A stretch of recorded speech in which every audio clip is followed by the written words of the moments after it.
Hello, everyone. Thank you again for joining Dorsey Ross on this episode of The Dorsey Ross Show. In this episode, Dorsey interviews another special guest that will give you hope and inspire you. Thank you, ladies and gentlemen, for joining me on another episode of the Dorsey Ross podcast. Today we have Scott Maderer, and in 2017, Scott and his wife Kerry started Inspired Stewardship as a business to serve Christian men and couples that are struggling to live out their calling. They work to help align the way you use your time, your talent, and your treasure so that you can identify and live a fully authentic life that allows you to authentically live your calling, serve others, and provide for your family. Scott, we thank you for coming on the show today. Absolutely, Dorsey. I'm looking forward to being here and seeing what we can do to add some value to your listeners. Absolutely. Well, thank you for coming. And so my first question is, what is it exactly that you do? So I'm a coach. At the end of the day, what that means, I mean, if you want to translate that into English, is I help other people hit their goals by helping them figure out what those goals are and then align what they're doing and what they're doing from a money perspective, from a time perspective, with their values, with their priorities, and with their goals so that they can actually achieve them and go do whatever it is that they feel that God is calling them to do. So my joke is I tell people, I coach people around time and money so that they'll hire me so that I can actually coach them on the third topic that I talk about, which is talent, which is your mindset, your beliefs, your leadership. Because at the end of the day, the way you handle your time and money really has to do with how you handle yourself. Right. How is it that you got started doing this and that you created Inspired Stewardship? So I started it in part by accident. So I was a school teacher for 16 years. And as a teacher, of course, I did a lot of what I now know is really coaching skills. I just didn't call them coaching skills then. And I did that for 16 years. I left teaching and I went into a corporate job. I did that for 11 years and very quickly moved up into senior leadership where I was running a team of people that then ran a team of people. So I had leaders reporting to me. So I was kind of, in that development phase where my real job, I couldn't directly affect the team and what they were doing, but I could develop the leaders. So again, I got into a lot of coaching and doing a lot of working with people on skills and mindset and beliefs and training and all of this, flying all over the country, doing lots of presentations, talking to lots of different people. And in the meantime, my wife and I went through a journey, and it actually started with getting out of debt. But in my work life, I took a job, in the senior leadership position where the expectation is you would work 60 to 80 hours a week. I didn't want to do that. So I also started developing my skills around my time so that I could get every bit of the work done that I needed to get done, do as much or more than anyone else in that position, but actually go home and spend time with my wife and my child and other things at the end of the day. So simultaneously, we were working on money and we were working on time. And as I did that, I began to discover that other people would start asking me questions. How are you doing that? What's working for you? And I began to coach people, not just at work, but also on the side. And so very quickly that turned into the idea for a coaching business. We started doing it as a part-time job while I was still working in corporate. And then in 2017, we transferred that to be our full-time job as well. Gotcha. Now, when you hear the word calling, especially when it's in the Christian realm or Christian cliche, we sometimes think of the word calling as someone being called into the ministry. And when you use the word calling in your job and in your business, what do you mean when you use the word calling? Is that just for people in the ministry, or is that just for anybody, what God wants them to do? So I fully believe that calling has nothing to do with being called into the ministry. I mean, that absolutely can be a calling that you have, but those are not synonymous.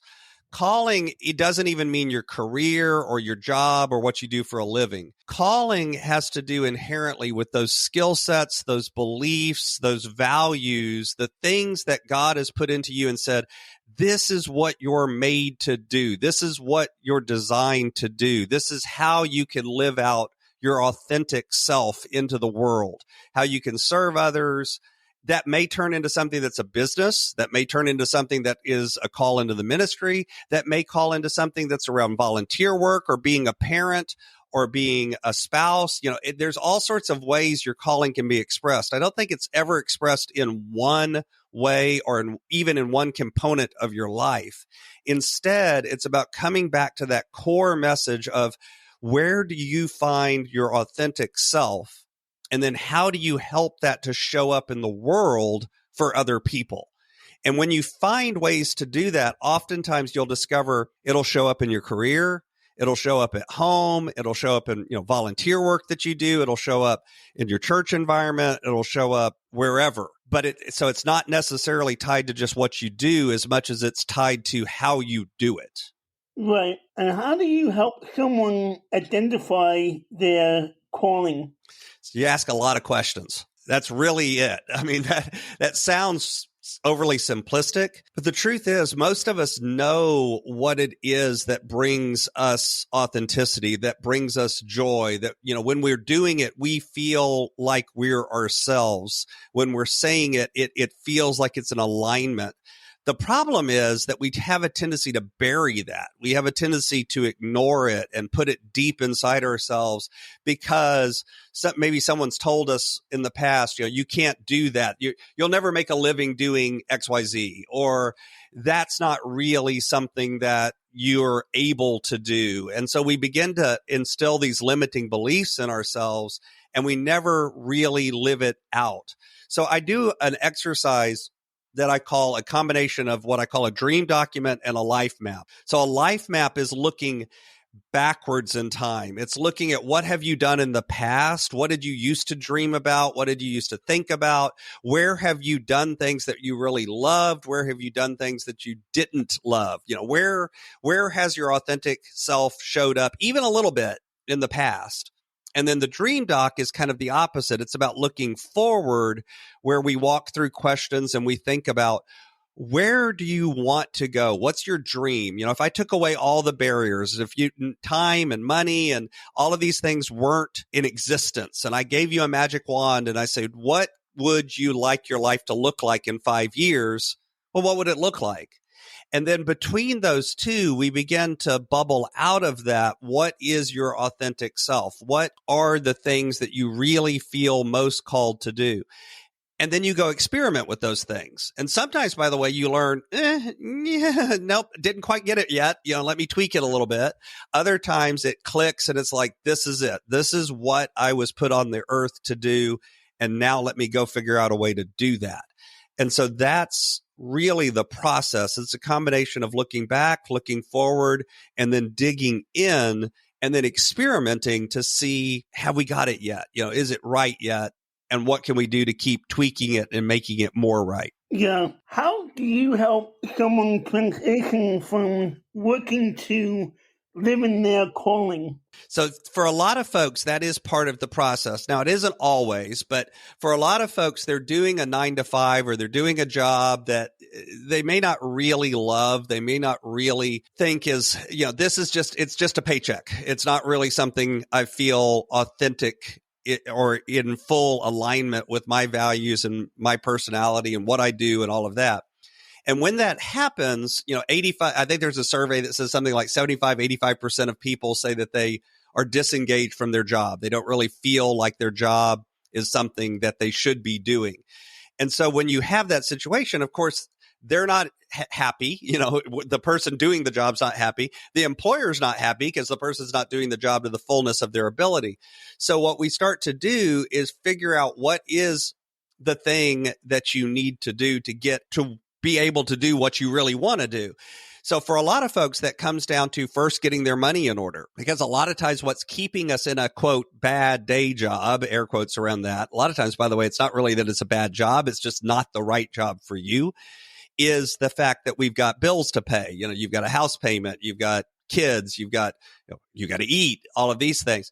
And so it's digging in and doing the hard work and making some sacrifices to get the money in order first. That's one of the reasons I coach on money and budgets and finance and all of these things. And then once you've got that in order, a lot of times then it's making a transition plan. How do I start something on the side, experiment, prove to myself that it will work so that now when I do make the leap, I've got the confidence to do it and without worry because, my money's taken care of, my other commitments are taken care of. I've seen that it'll work. And now I could go all in with it. So it's usually not about jumping off the cliff as much as it is first building a parachute and now we'll jump off the cliff, if that makes sense. Yeah.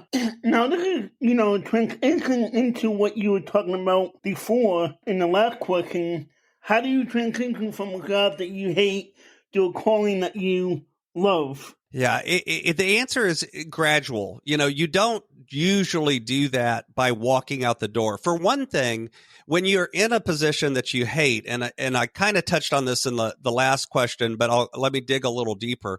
One thing that we have to think about is why do you actually hate that job? Because a lot of times what I've discovered is sometimes what people actually hate isn't the job. What they hate is something that's inside them in a way. Meaning that they're doing something or saying something that's not in alignment with who they are. So sometimes we can get that in alignment, but this is why when people will often just job hop, they'll leave this job because they hate their job, they hate their boss, they hate everything about it, and they go to another job and then they hate it too. And the part of the problem is because everywhere you go, you're there. And if there's something that you haven't dug out in yourself to figure out what is it you really want to be in alignment with, then going to something else means you just carry those problems with you and they just repeat themselves. And that's why we have to do this hard work on identifying, both our limiting beliefs, what's holding us back, our relationship with ourselves, and how is our mindset affecting us? And then after you've done that hard work, now it's really easy to make the transition because now you can start designing, whether that's running your own business, whether that's working for someone else, doesn't matter. I can start looking for and designing what are the real things I'm looking for that begin to get in alignment with who I am. No job, no nothing is ever perfect in alignment with your calling in all segments of your life and all facets of your life. Instead, you're looking for things that you can tie together to get, so that your overall life is in alignment with what you really feel called to do.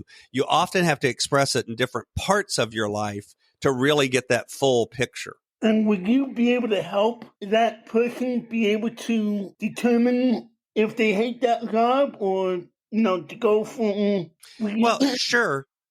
You can help people with it because the truth is my job as a coach is never to tell someone what to do or tell them, what the answer is. My job is to help them draw out from themselves what the answers are. So it's really more about asking questions than it is about making statements with coaching. Gotcha. How do you tell someone maybe not necessarily to get more done, but to get the right things done? Yeah, that's one of the things that when it comes to time, I think that's really important for people to understand is in today's world, we have a tendency to focus on getting more done and getting it done more quickly. So getting it done more quickly is efficiency, right? And getting more done is just, now that I've got some efficiency, I'm just going to pile more on my plate and get even more stuff done. But the truth is, a lot of what we do isn't actually important. It's not something that we should even be spending time on. And so we keep adding more to the plate. Stuff falls off the edges. We feel frustrated because we're not getting everything done. And the reality is our expectation, in part, is out of alignment with what we can get done, but we're not actually paying attention and doing any filtering on what's the most important stuff versus what isn't. So there's some exercises you can do with that. One of the thought processes that I like people to learn It's what's actually called the Eisenhower matrix. You've seen it if you've ever taken any material by Stephen Covey. You've seen it before, but you may not realize that it's called the Eisenhower matrix because it predates Stephen Covey. And this is the idea of if you put a X and Y axis out there, and on one of them you label important, and on the other you label urgent, you end up with 4 possible combinations. So combination 1 is work that is urgent and important. So this is a project that you have to get done and it's due tomorrow. It's urgent because it's due tomorrow. It's important because this work project has to be done for the client. This is a deliverable. This is something that we're measured on. The next box is something that's urgent, but not actually important. As an example of that, most email and most phone calls fall into that category.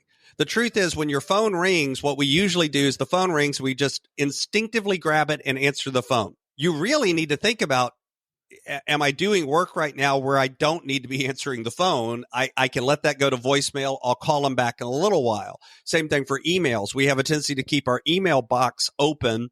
And then anytime that little number pops up, let me go check the email real quick. And it interrupts our ability to do important work and actually focus on it and get it done more efficiently.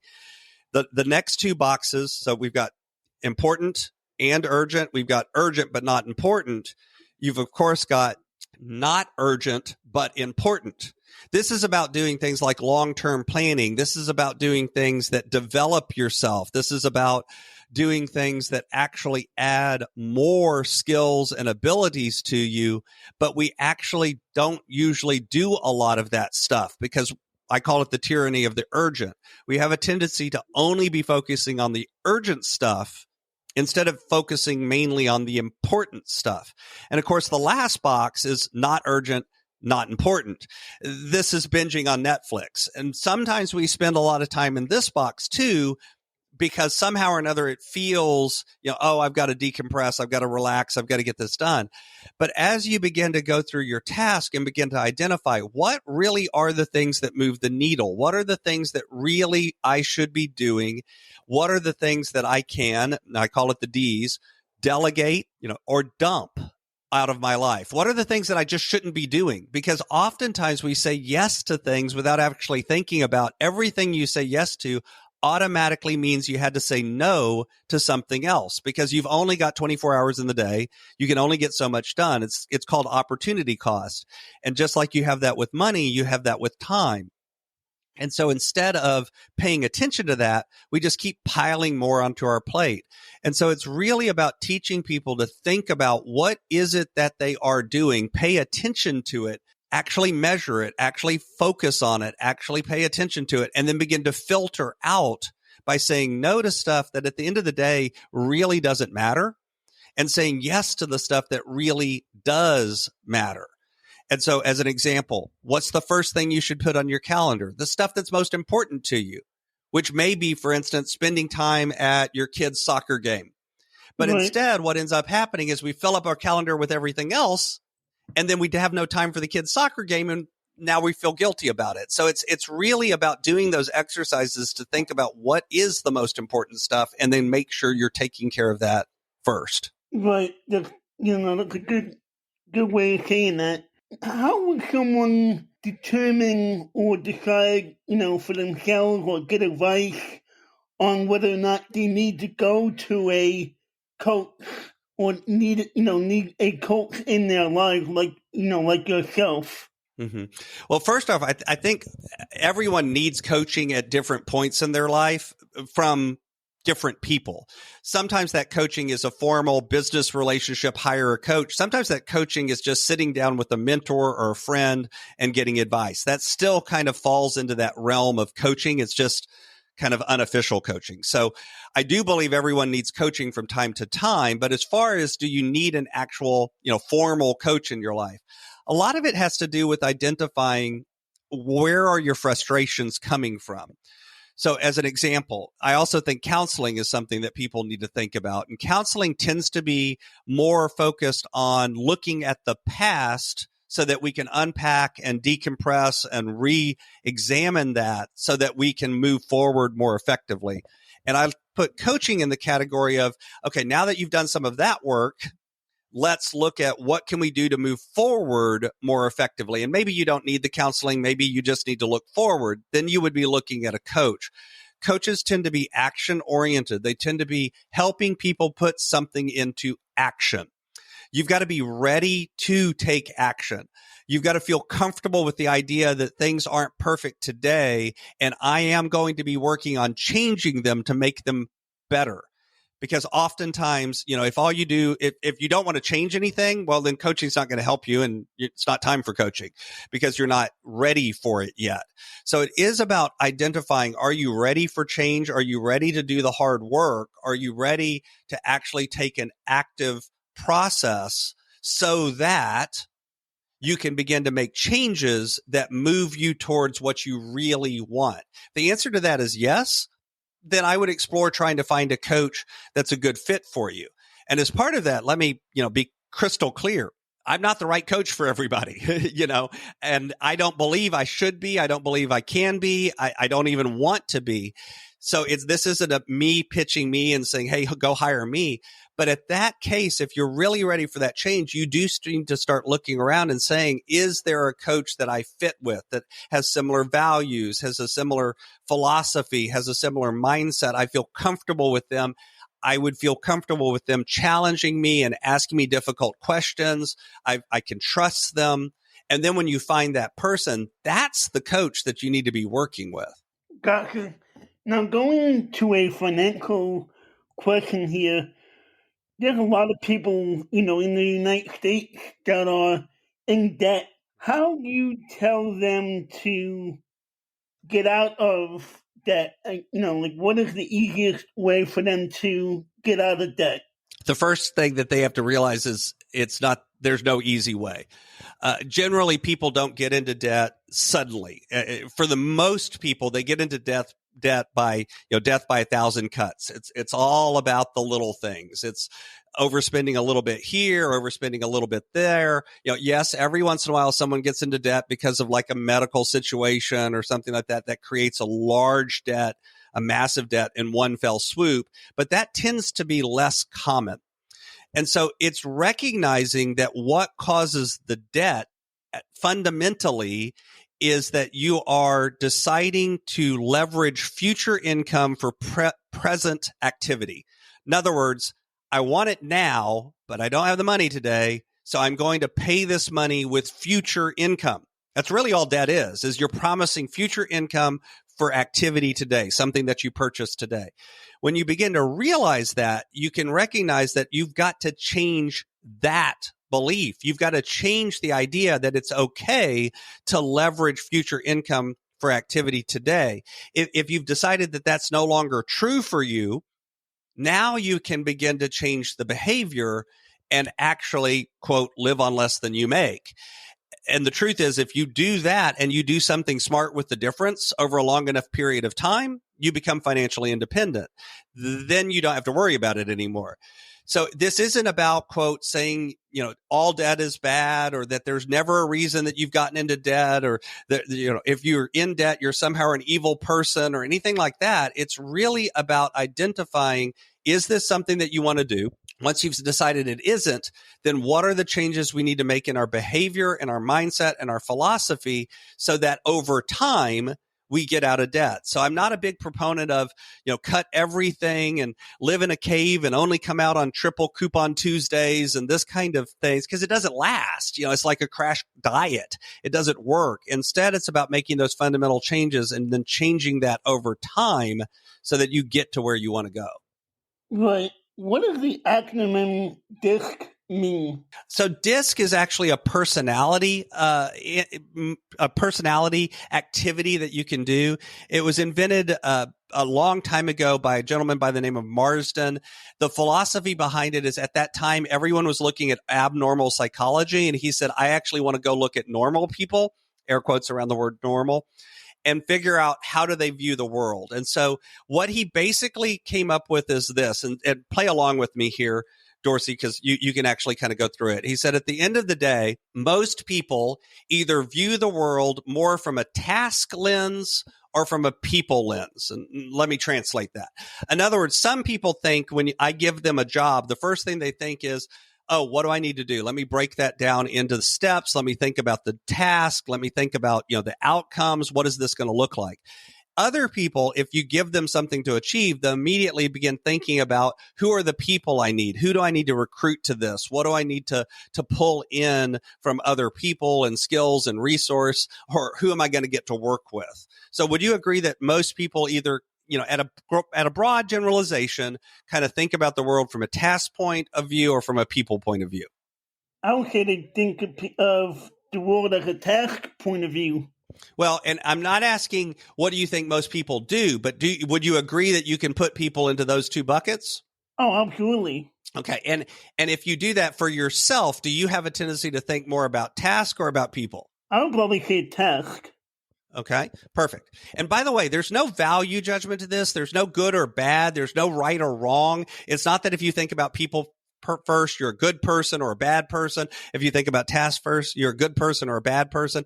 And it's not about labeling people and putting them in, kind of labels either. It's about identifying how people view the world so that if I understand how you view the world, I can exhibit the platinum rule. So, the golden rule, of course, is do unto others as you would have them do unto you, right? Treat other people the way you want to be treated. The platinum rule is treat other people the way they want to be treated. And so if I want to treat other people the way they want to be treated, first I have to understand how do they want to be treated. So by you telling me you're more task oriented, I know if I want to communicate well with you, I need to operate through the lens of communicating about the task, right? I need to talk about the to-dos. I need to talk about the outcomes. I need to talk about the results.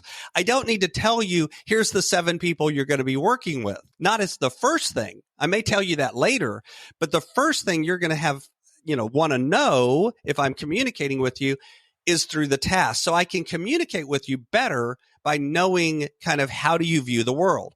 So there's another filter. So task versus people. The other filter is what we would call outgoing or reserved. Now, let me clarify. That doesn't mean introvert and extrovert. Everyone always hears outgoing and immediately thinks extrovert. Not necessarily.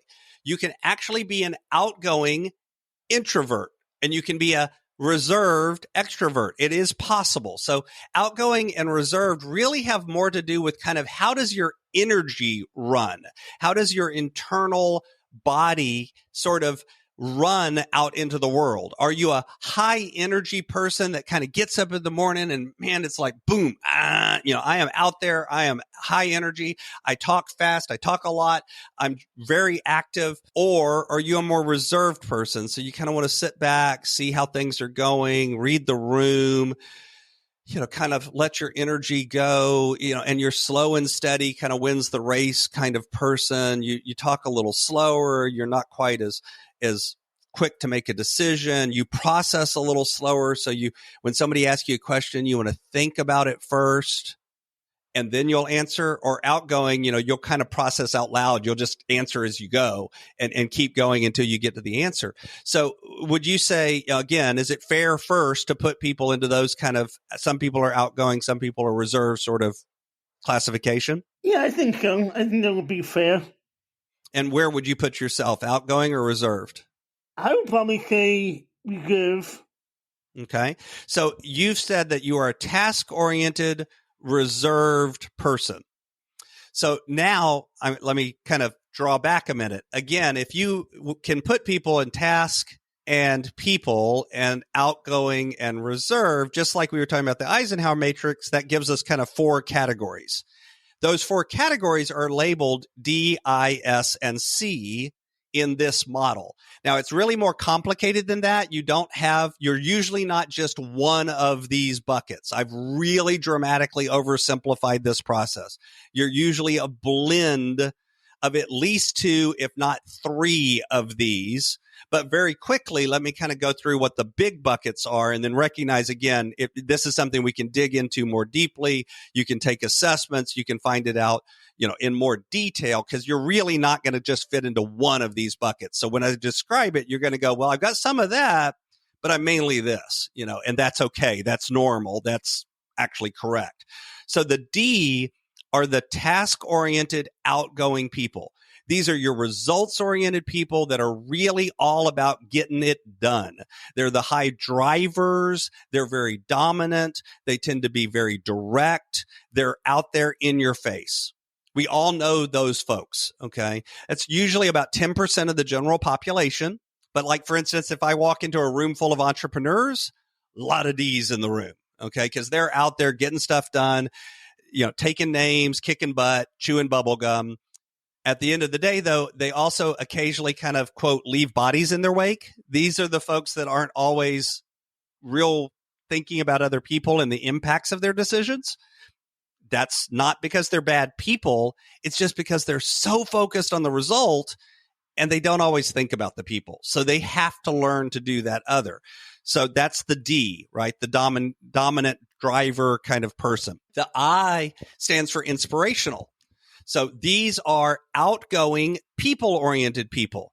These are the folks that are the life of the party. We love these folks. They stand out. They're energetic. They're fun to be around. They're high energy, and they're really about connecting with other people. Okay. Again, inspirational folks we know. Remember, none of these are good or bad. They all have strengths. They all have weaknesses. Inspirational folks are awesome and fun to be around, but they also sometimes have a hard time focusing on, quote, getting work done or actually doing things that kind of need to be done. They have a tendency to put off things that they don't want to do. And so they have to be aware of the fact that because they're so people-oriented and outgoing, sometimes they've got to slow down. They've got to get something done, even something that they don't want to. So that's we've covered the top of the bucket, the outgoing, task, and people. That's the D, that's the I. We'll go to the S and the C. But before I go there, it sounded like you might have been about to ask a question. So I want to give you space to do that. No, you can keep going on. I'll ask you after, we're done here. Okay, perfect. So the S going down, the S is actually the most common category. The S has the most people in it. Like if you're walking around on the street and you had to guess, you probably are talking to an S, okay? These are supporters. These folks are some of the nicest people on the planet. They're nurturers. They care about other people. They tend to be people-oriented and reserved. They don't like conflict. They like calm. They like the status quo. They like it to be collected and everything to be okay. Peace and harmony are kind of their love languages, what they love out of the world. Unfortunately, S's can also be taken advantage of sometimes, okay? Because what happens to them is because they're so nurturing, because they're so focused on taking care of everybody else, if they're around someone that wants to, that person can take advantage of that, and then they end up saying yes to things that they really shouldn't say yes to.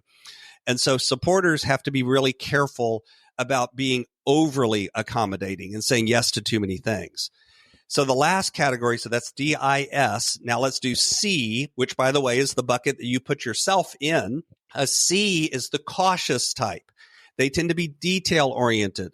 They're driven by getting things right. They like perfection. They like things to be followed, follow the rules, get everything done, do everything, quote, the right way.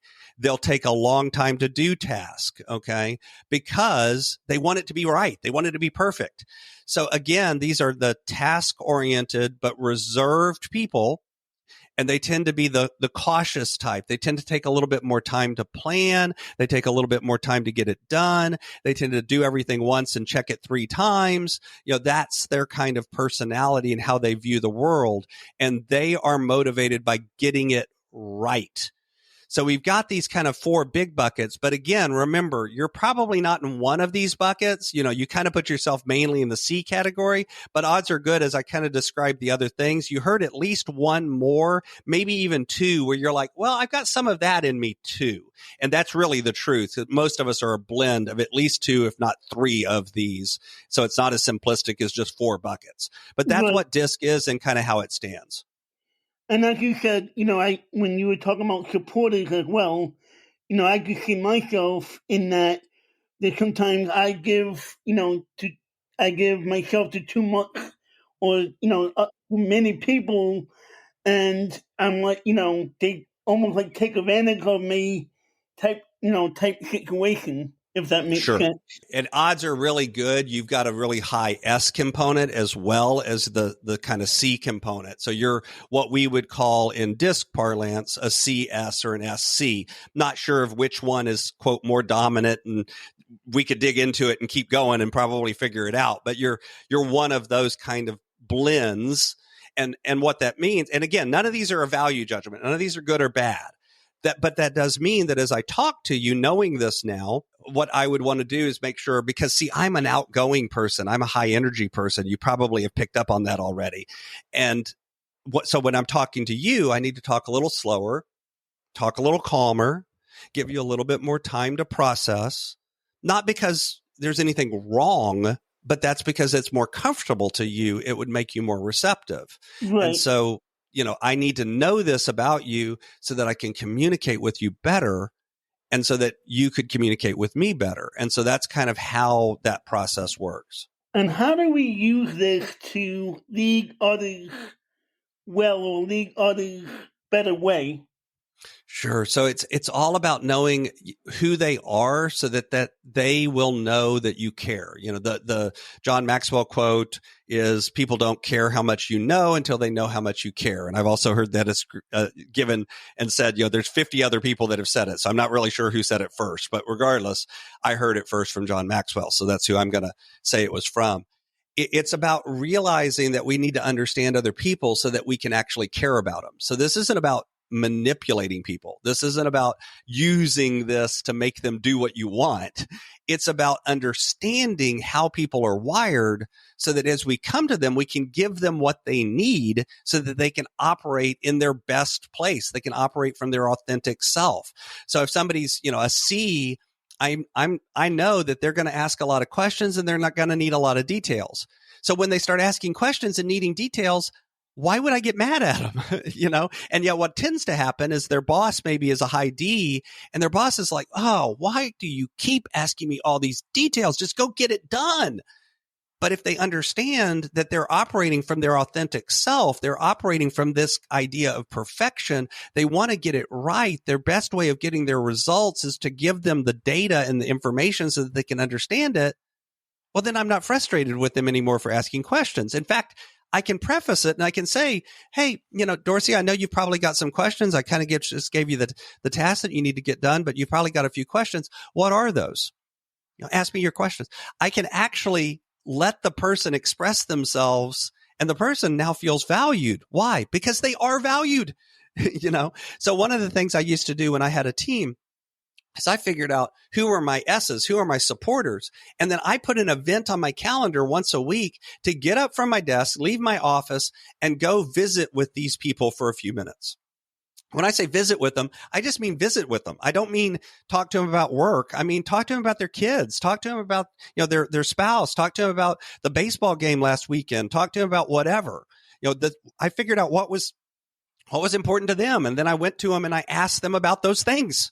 Because at the end of the day, I wanted them to know I cared about them, because it was important to them to know that I cared. What ended up happening? By the way, I told these folks, this is an event on my calendar, because remember, I'm task oriented. I'm a task oriented person. I had to turn caring for my people into a task. That's how it was meaningful to me. But what was meaningful to them is I stopped by and I talked to them, and I actually knew their wife and knew their kid and knew their spouse's name, and, husband or wife, whoever it was, knew what was going on in their life. Man, they loved that. It made them feel important because I was actually speaking to them in their language. I was talking to them in a way that was authentic to them. I'll tell you the truth. It was uncomfortable to me. It's not how I look at the world, but I can do it because I knew it was important to them. And so this is really about learning this from the point of view of how can I learn about other people so that I can treat them the way they want to be treated, because that makes them feel happier and more connected and more in alignment. And they're going to be get to have a better relationship with each other. So it's not about manipulating people into doing things as much as it about valuing people so that they want to do those things. Right. I think in our own lives, when it comes to time, we feel like time sometimes gets away from us. And, especially during the day, we wake up, 7 o'clock in the morning, and the next thing we know, it's lunchtime. And then the next thing we know, it's dinner time. And sometimes we don't feel like we got much done during the day. So how do we find the time to do the things that are most important to us? So one of the activities that I have people do, and this is something that literally anyone can do this, it takes very little prep. All you need is some way of having a timer that goes off every 15 or 30 minutes. You can do this in what I call a 15-minute miracle, or you can do it in a 30-minute miracle, either one. So let's say we're going to do 30 minutes. So take a piece of paper and write down on the piece of paper every 30-minute increment in a 24-hour day, right? So start at midnight, then put 12:30, then put 1 a.m., then put 1:30, then put so on, right? All the way down. And then across the top, just write Monday, Tuesday, Wednesday, Thursday, Friday. And then set a silent alarm on your phone or on your Fitbit or your watch or whatever that will vibrate and go off every 30 minutes. So every 30 minutes when it goes off, take a couple of seconds, and on that sheet of paper, and you can do this electronically, you can do this physically, it doesn't matter, just pick one. Write down, what did I do the last 30 minutes? And this doesn't mean write a 17-page paragraph about what you did. It just means capture the last few things you did. So for instance, there's going to be a big block where what it says next to it is sleep. I'm not suggesting you set an alarm every 30 minutes, wake up and write, I was sleeping. Just, write sleeping for that big block. Okay. And then when you get up though, start doing this every 30 minutes. So first thing I did, kind of got ready for the day. Well, maybe that took an hour. Put that down. Then the next thing, I was checking Facebook for a while. Great. Check Facebook, and then, then I actually got to work and I turned on my email and it took me 2 hours to get through emails. Okay. Write that down. What do you do during the day? Worked on project. Okay. Worked on project, and because what you're going to discover is some of those blocks, you're going to want to write down like 2 or 3 things because it was worked on project. Checked email. Checked Facebook. Checked Twitter. Then went back to the project. Okay. So write all of those things down. And if you do this for about a week, you'll start noticing patterns. You'll start noticing how much time you really spend on things. Because the truth is, most of us have no clue how much time or money we spend on different things. The same thing happens with our budgets, with our money. We have no idea how much we spend on eating out because we never actually stopped and looked at it. So this is about stopping and looking at how you're spending your time.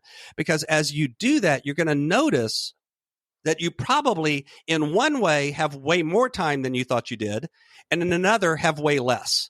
And what I mean by that is the way more is you're going to discover things that you're doing that fall into that, urgent but not important, or not urgent, not important categories that really and truly you could probably get out of your life and would never even miss it. And these are the things you want to get rid of. You want to either delegate or dump, get out of your life. And then you're also going to discover some things where you're doing things, but you're doing them in a very inefficient way. It's taking you 3 hours to do something that realistically you should be able to get knocked out in like 20 minutes or 30 minutes. But it's kind of wasted time because, for instance, what you're doing instead of focusing on the task at hand is you're actually bouncing between multiple tasks. You're, quote, multitasking, which is really inefficient, and you end up not getting anything done or not getting as much done because your brain has to keep switching tasks, and that's a really bad way from our brain. Our brains are not designed to work that way. Our brains are designed to do one thing at a time. And so you start discovering these patterns of where things are going wrong. As you do that, then you can begin to inject the tools or the processes or the routines or the habits or the whatever to change that and make it improve. And you're really looking at just 1% improvement, get 1% better each and every day. If you do that for a full year, you would be amazed at how much your time will change and you'll be getting the right things done. Yeah, like you said, how much time we're spending, we could probably do that and find out, we're spending 2 or 3 hours just on Facebook or just on Instagram or playing video games. Right. Yeah. Most people, you're sleeping is 7 to 8 hours a night, right? You take that out, and because we have 168 hours in a week, it's 24 hours in a day, 7 days a week, that's 168. and you spend a certain percentage of that sleeping, and then you spend a certain percentage on things that you really want to put on your calendar and you can't get off, whatever these things are. That could be, quote, work meetings. That could be other things. Because the other thing that happens is we tend to build a to-do list either on paper or in our head of these are the 72 things I want to get done tomorrow. But then when you actually look at your calendar and look at how much time you have available to get them done after you block off sleeping time and after you block off meetings and you block off lunchtime and you block off is like an hour and 14 minutes. It's like, so realistically, how did you think you were going to get all 72 things of these done in an hour and 14 minutes? It's not physically possible. So some of it too is about aligning what our expectations are more realistically with the time that we actually have available. And then, of course, it's also changing the time we have available by figuring out what are the things I'm putting on my calendar and and spending time on that maybe I shouldn't be. So it's kind of a twofold process to get to the place that you really want to be. Right. Well, thank you so much for, coming on the show today. I greatly appreciate it. And, if there was someone that wanted to find out more about you, where would they find out more about you? Absolutely. They can always check out my website. That's kind of where everything is. I actually put a page together just specially for your listeners. So if you go to inspiredstewardship.com/Ross, you will find a special page. It's got some downloadables, some free resources. So if you're working on your time, it's got some of those resources I was talking about. If you want to learn more about DISC, you can look at the talent section. If you want to learn more about money and kind of dealing with your money, you can look at the finance section. All three of those are available on that page. Plus, there's actually a little link down at the bottom where if you want to set up a 30-minute chat, if something I said resonated with you and you just want to ask a follow-up question, set up a 30-minute time, and I'd love to chat to you about coaching, what that looks like, answer any questions you have, and go forward from there. And again, that's at inspiredstewardship.com/Ross. Well, thank you again for coming on, and, we greatly appreciate you having you. Absolutely. It was an honor to be here. I hope that was of value to you and your listeners, and I look forward to hearing the episode when it comes out and sharing it out with everyone as well. Definitely. Well, guys, thank you again for joining us on another episode of the Dorsey Ross Ministries. Have a great day. Until next time. Thank you again for joining Dorsey Ross on this episode of The Dorsey Ross Show. Please like, share, and tell others about the show. Also, please check out the other podcast episodes. And if you would like, donate to this podcast and buy Dorsey a coffee. Thanks again for tuning in, and we'll catch you in the next episode.